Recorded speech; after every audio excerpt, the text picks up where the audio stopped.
Hi everyone. For today's mini documentary, the vessel we're going to be looking at is the Australian liner Orungal. This ship began its life as an Egyptian ocean liner, all the way back in 1923 when it entered service as the Fezara with the Khedive Shipping Company. This company was the premier shipping company of Egypt, and indeed it was the largest business organization in the Arab world before the oil boom. The Fezara / Orungal had a twin sister ship. In Egyptian service, this was called the Famaka. In Australian service, the ship would be called the Ormiston. Their vital statistics are as follows. Completed in 1923, both ships had essentially the same dimensions at 390 feet long, 52 feet wide, and a depth of 28 feet. Built by Alexander Stevens and Sons in Govan. They were powered by turbines with one propeller, and those turbines would ultimately give their owners no end of grief.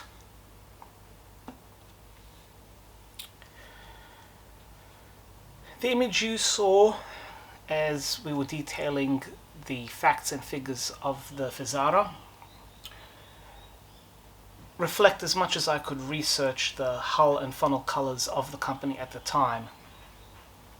The Khedive Shipping Company went through different liveries and different funnel colors throughout its turbulent life. It no longer exists. But at the time that they were built in the early 20s, the funnels of the ships were a dark bottle green with a black top. Later, a logo would be placed on them, and then in the post-World War II period, the funnel colors would change many times over. Entering service in the early 1920s, these two ships were meant to be prestige flagships designed to match the schedule of the Orient Express and to bring the passengers in line with that service. They weren't that successful, and for many reasons that aren't really clear. We'll have to dig into archives both at Govan and probably in Cairo or Alexandria to figure that one out. But the ships just weren't that successful, and at the time, Khedive Shipping Company was part of a larger conglomerate of shipping companies that also included the Australasian United Shipping Company, AUSN. And in the early 1920s, AUSN were in desperate need of new tonnage, but they didn't have the funds to build new ships. And through a various series of complicated corporate letters, it was basically decided that these two new but troublesome ships would be transferred from Egyptian service to Australian service. And in exchange, the Egyptians would be given two antiquated, formerly New Zealand passenger liners. The downgrade was so embarrassing that the patrons of the Khedive Shipping Company, the royal family of Egypt, refused to travel on them. And indeed, those two former New Zealand ships were just so old that they barely lasted 5 years in their new service anyway. The Australians thought they were getting ships that were roughly compatible to what they needed.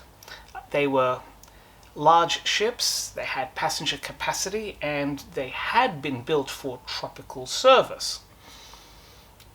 But there were problems. Many problems, as it turned out.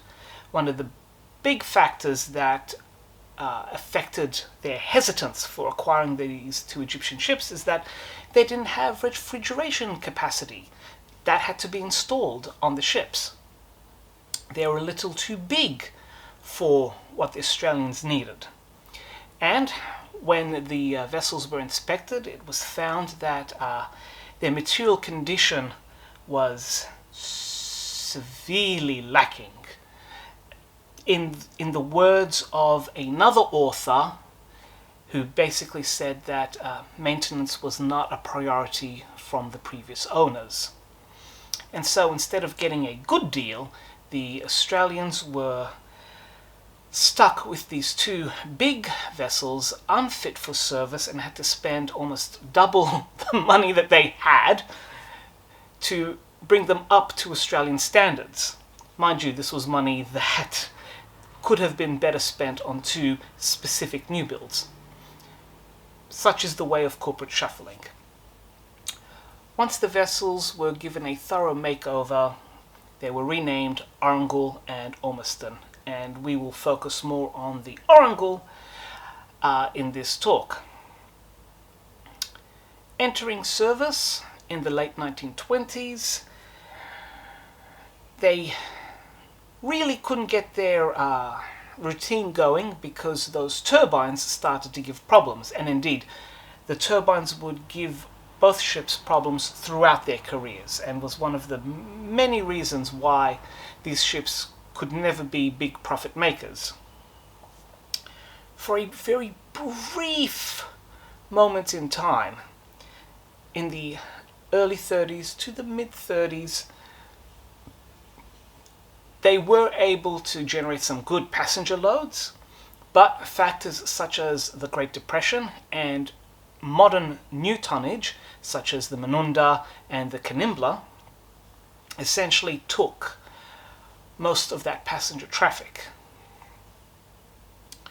In 1936, the tops of both masts of both ships were shorn off to give them this new, almost stubby look. But both ships would continue operating up and down the Australian coasts, trying to generate as much money as they could because their owners were trying to figure out a way to make them generate a profit. In the case of the Orungal, the owners wouldn't have to worry much longer because on the night of the 21st of November 1940, the ship ran aground on a reef off Barwon Heads. It had run aground so well that the ship was pretty much perched right atop a reef, and it is estimated that at least 60,000 cars drove down to the nearby area just to look at this intact ship that had seemingly been plonked onto this reef. The ship was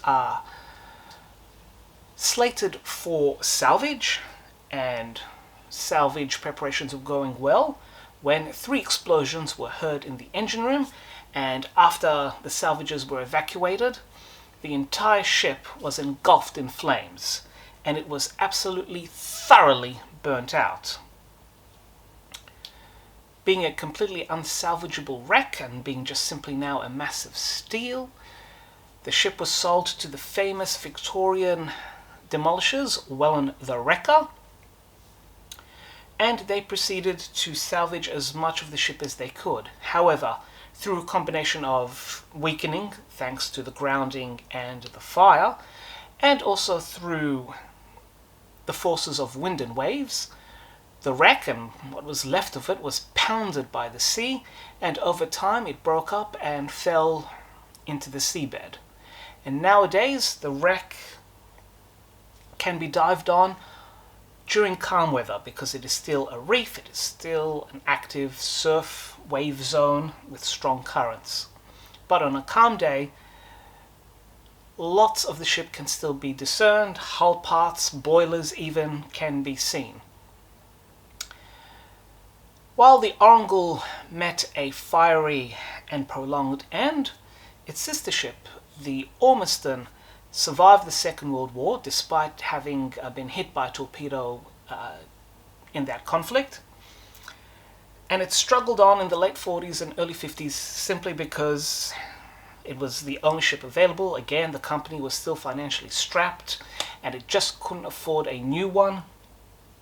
But by the mid-50s, the Ormiston had just been stretched as far as it would go. It had been troublesome in its prime. You can only imagine how much more troublesome it would have been in its later years. It was sold to the Greeks. They really couldn't do much with it, and it went to scrap. We know very little about Egyptian shipping, and if you're within the region, there is some books available on Australian shipping. The basic information and the life and times of the Orungal and Ormiston can be found through some of these books. Coast to Coast by Peter Plowman, Passenger Ships of Australia and New Zealand for Orungal and Ormiston. This is volume 2, also by Peter Plowman. However, for the complete history of the AUSN shipping company, then check out this rather hefty book, which is a complete history of the AUSN company. It is more of a corporate perspective, but there's plenty of information in here, especially regarding the material condition of the ships and the complicated circumstances leading to their transfer from the Egyptians to the Australians. And if you want some exposure to Egyptian shipping, then there is a chapter dedicated to both Khedival and its later successor, the Masar Shipping Company, which can be seen in Lawrence Dunn's Mediterranean Shipping. So there you have it, a lesser known Australian and Australian liner, and hopefully there's plenty of books here that if your interest has been piqued, you can proceed to learn further. So enjoy!